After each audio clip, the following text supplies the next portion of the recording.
What's going on, guys? Welcome back to another video out here from Six Flags over Texas. We're out here checking out all of the updates going on in the past week. So let's go take a look around the park. Not much over here has gone on with the Giga dive track. You can see the fence is still the same color. They have not moved the track at all. I don't think anything has happened right inside of this fence. So one more thing, if you guys haven't already, go check out my Giga dive concept up in the top right. Over here at Sugarwater Station, they have made a lot of updates. They have added some new permanent signs other than those weird hanging signs that they had. And they have added some gates over here, which has some plastic hinges which are not going to last, but we'll see how long they do. Over there, you can see they have some new wraps on the Coca-Cola machines to make it look more themed to this area. And they have some new signs that say Icy and Coca-Cola. So it looks so much nicer than it did before, and I'm really happy how this turned out. One more little detail up here, they have some drinks and snacks signage up so people know what it is walking from that direction.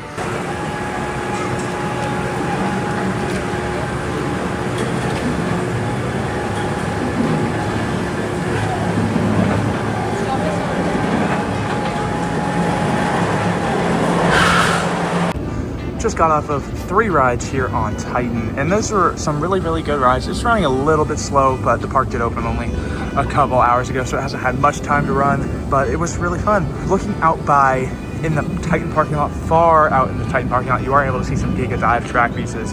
Obviously I can't show you guys now because I'm not able to take a POV, but yeah. One more thing is they have moved some Lobby Bora cars to the bottom of the drop where that storage area once was, so get those out of the other areas of the park. Anyways, let's go head over to New Texas Giant.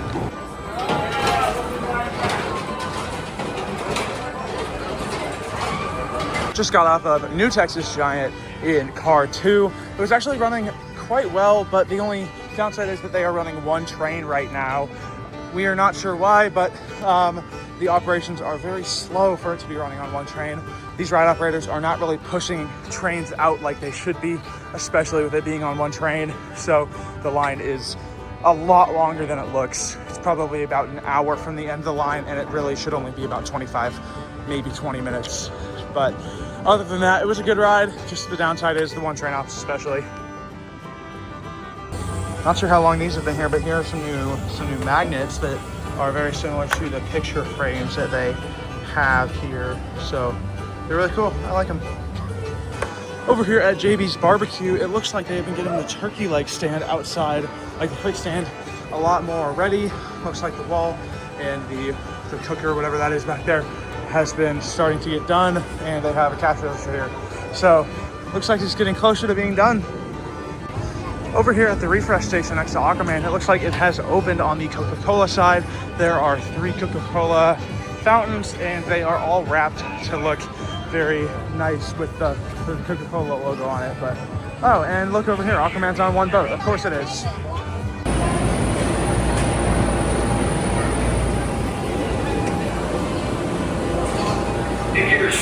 Just got off a ride on the front row of Mr. Freeze on the forward side. It was running really good. It is on one side right now. On Saturday, we had a really fun time riding reverse.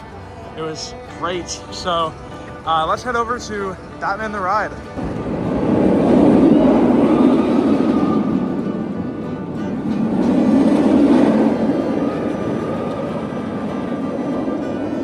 Just got off of Batman the Ride, and it was running pretty well actually. I got the tingling feeling on my feet on this low to the ground turn up into this part of the ride, but it was a really good ride. It was a little rough. You can tell the train hadn't been refurbished in a little while, so, but other than that, it was a great ride.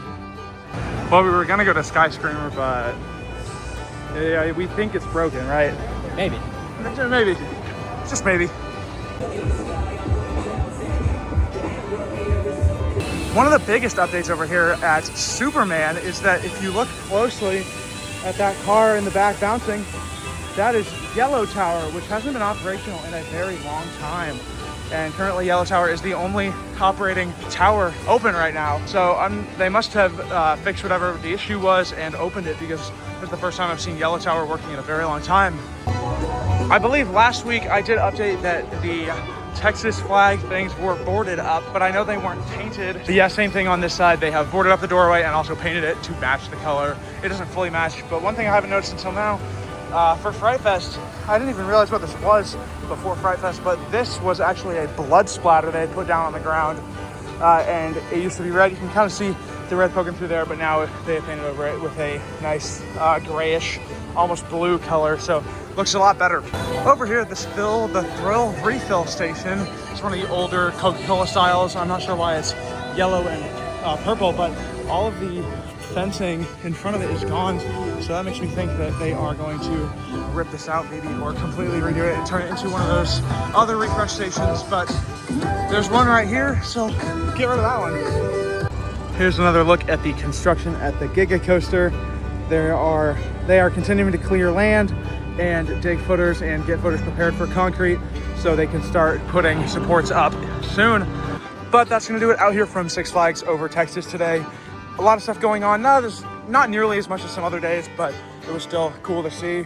I will be on vacation for the next week and a half-ish, so all the content from the next couple of days will be pre-edited and scheduled, so you guys will not hear from me present day for a little while, but that's okay. I'll be back in July. So thank you guys for watching this video. Have a great rest of your day.